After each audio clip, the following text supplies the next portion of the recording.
Diduga nyabuli 8 santri pondok pesantren di Madinatul Quran di Desa Betung Duo, Kecamatan Lubuk Keliat.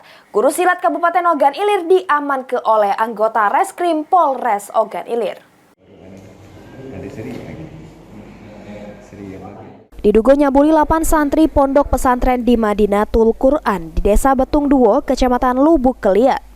Guru silat Kabupaten Ogan Ilir diamankan oleh anggota Satreskrim Polres Ogan Ilir. Tersangka bernama Ilham di Desa Betung Duo, Kecamatan Lubuk Keliat, Ogan Ilir, Maini Sudem ditetapkan sebagai tersangka dan dilakukan penahanan. Tersangka ditahan atas laporan pencabulan samonyodomi korban yang merupakan santri berumur 14 tahun. Dari hasil pemeriksaan diketahui ada 8 uang lagi yang jadi korban tersangka.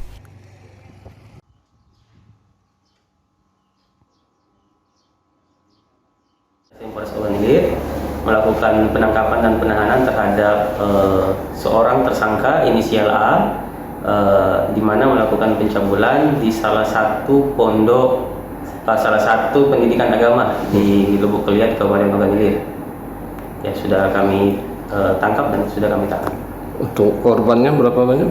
Ya, sementara yang kami ketahui ada 8 korban anak. Modusnya seperti apa? Ya, modusnya yaitu dari pelaku mengajak korban anak ini ke rumahnya ataupun ke mes tersebut untuk membersihkan, kemudian dengan alibi memijat badan pelatih silat tersebut, kemudian dilakukan pencabulan terhadap anak. Oke, ya untuk pelaku apa?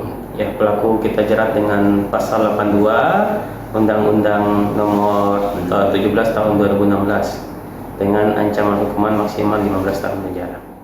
Ahmad Romawi, PAL TV.